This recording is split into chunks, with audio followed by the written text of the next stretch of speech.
Akhirnya artis Della Puspita berani berterus terang juga tentang pernikahannya dengan teman semasa SMU-nya, Ulysses Putra Anugrah atau Boni. Dalam acara ulang tahunnya yang ke-24 di Hotel Saripan Pasifik Rabu kemarin, Della mengakui kalau ia memang pernah menikah dengan Boni. Hanya saja, Della mempertanyakan keabsahan pernikahannya itu. Mengingat, saat menikah Della belumlah genap berusia 21 tahun. Selain itu, menurut Della...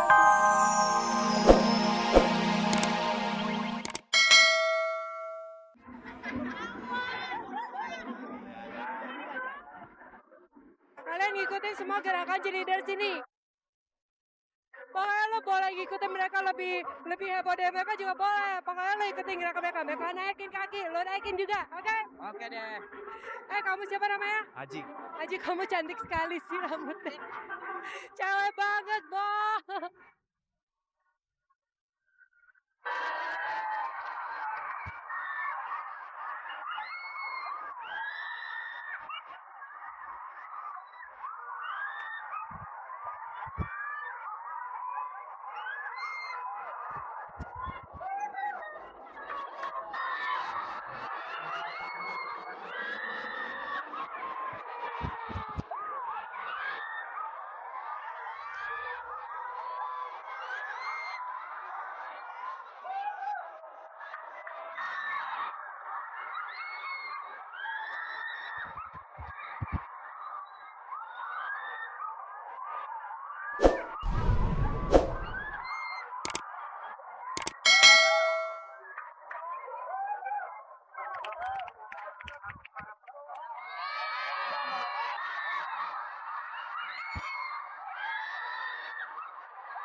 Aji.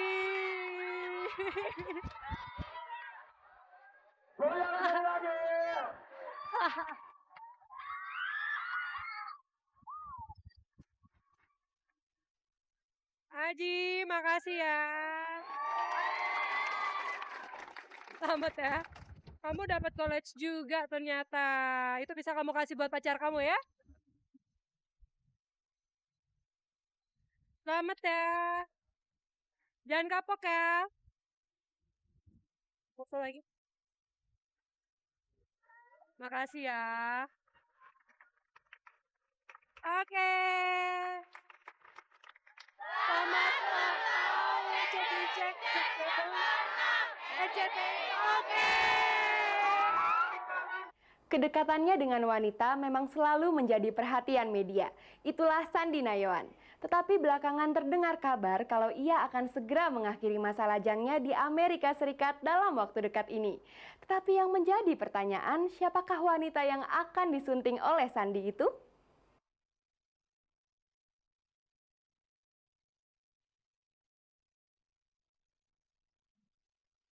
Walau sudah jarang tampil di sinetron, tapi isu seputar berita Sandi Nayawan tidak pernah sepi di tayangan infotainment, terutama isu kedekatannya dengan sejumlah wanita. Tahun 1999 misalnya, Sandi pernah diberitakan telah menikahi wanita bernama Gerda, dan dari pernikahannya itu Sandi telah dikaruniai anak. Yang lebih mengejutkan lagi, ketika Sandi Nayawan disebut-sebut dekat dengan Lady Rocker Nicky Astria. Berita itu muncul saat perkawinan Nicky dan suaminya Satria Kamal atau Mamai tengah guncang. Dan tiba-tiba saja minggu ini terbesit kabar kalau Sandi Nayawan akan mengakhiri petualangan cintanya di bangku pelaminan. Dikatakan Sandi akan menikah di Amerika Serikat karena wanita pilihan Sandi itu tinggal dan bekerja di sana. Tapi tentang siapa nama wanita itu Sandi tak mau menyebutkan. Dan tentang santernya berita pernikahannya itu sendiri, Sandi belum mau menceritakannya secara terus terang. Kalau yang namanya pernikahan tadi kan saya udah bilang itu kan hal yang istimewa sekali. Yang jelas kalau saya menikah berarti check and recheck dan teman-teman semua harus tahu dan harus hadir. Walau begitu, aktor pemeran Midun dalam sinetron Sengsara Membawa Nikmat ini tidak membantah kalau dirinya akan menikah dalam waktu dekat ini. Mau banget cepet-cepet menikah, bener. Lalu siapa wanita yang akan disunting Sandi itu sebenarnya? Nah, nggak mau sebut lah namanya, ntar salah lagi. Karena saya diomelin waktu itu. Wah kamu ini, waduh ya udah deh, nggak ada sorry. Saya bilang udah nggak lah, saya nggak menyebut nama orang, saya nggak akan ini udah. Kecuali kita udah ada surat, gue bilang lah, lu udah kawin sama gua, lu udah tulis surat sama gua, ya kan misalnya gitu. Nah kita kok cuma ngomong doang kan, ya ngomong doang kok, gitu loh. Sandi memang punya alasan sendiri mengapa ia enggan menyebutkan nama wanita pilihannya itu. Orang tua kita kan bilang, kalau belum di apapun, entah itu rezeki, entah itu apapun, kalau cuma di sini, ya, cuma di sini aja, itu masih bisa hilang. Tapi kalau udah gini, baru ngomong. Ternyata pilihan saya jatuh pada orang Ambon misalnya. Ternyata pilihan saya itu atau yang restu itu jatuh pada orang Jawa.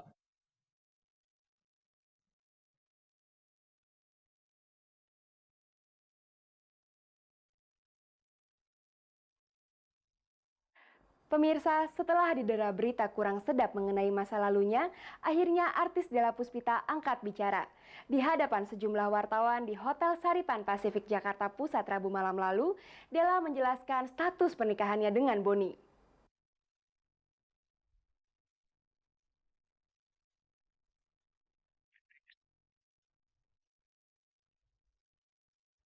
Akhirnya artis Della Puspita berani berterus terang juga tentang pernikahannya dengan teman semasa SMU-nya, Ulysses Putra Anugrah atau Boni. Dalam acara ulang tahunnya yang ke-24 di Hotel Saripan Pasifik Rabu kemarin, Della mengakui kalau ia memang pernah menikah dengan Boni. Hanya saja, Della mempertanyakan keabsahan pernikahannya itu. Mengingat, saat menikah Della belumlah genap berusia 21 tahun. Selain itu, menurut Della seluruh mas kawinnya dibeli sendiri. Tetapi dalam keterangan Della kepada wartawan itu, bukan lagi soal pernikahannya dengan Boni yang menarik, tetapi yang lebih menarik status kelahiran Della yang tercantum dalam akte kelahirannya. Di dalam akte kelahiran Della yang dibuat pada tahun 1992, tidak tercantum nama ayahnya. Tidak Yakumi Sato yang diakui Della sebagai ayah kandungnya, dan juga Henry Pasman yang diakui Della sebagai pamannya.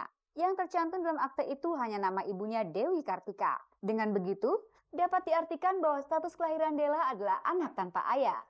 Bagaimana tanggapan Della tentang hal itu? Saya nggak pernah pertanyakan karena saya emang nggak pernah ngerti syaratnya untuk akte itu bagaimana, syarat untuk kakak keluarga itu juga bagaimana. Karena setahu saya sudah begitu ya berarti saya punya bukti kelahiran saya itu seperti ini. Dia bukan ayah saya, ibu saya Ngatmina atau Dewi Kartika gitu. Ya mungkin yang lebih tahu menjelaskan mungkin kuasa hukum saya kenapa sampai bisa begitu. Kan pasti ada alasannya. Dari awal saya sudah bilang sama teman-teman kalau soal hukum saya sama sekali nggak berani bilang. Soalnya kan saya nol potol lah istilahnya. Lantas apa tanggapan pengacara Della Puspita Barinding SH mengenai status kelahiran Della yang tidak mencantumkan nama ayahnya itu? Tidak salah. Boleh saja dibuat akte tanpa menulis siapa ayahnya. Sama kalau seorang wanita melahirkan di rumah sakit. Ditanya, siapa suaminya? Waduh, nggak ada. Saya nggak tahu. Apa dia nggak boleh melahirkan? Biar ditahan itu, kembalikan gitu? Kan enggak. Sama membuat akte. Tidak harus. Banyak orang lahir tanpa di luar nikah. Jika begitu, berarti secara hukum status Della Puspita adalah anak yang lahir di luar perkawinan. Mungkin mirip-mirip ke situ. Dan kira-kira memang begitu. Kalau orang lahir di luar nikah, kalau bahasa kasarnya anak haram. Kalau bahasa apa anak itu ya. Itu. Jadi lahir di luar nikah. Pemirsa, anak siapa sebenarnya Della Puspita?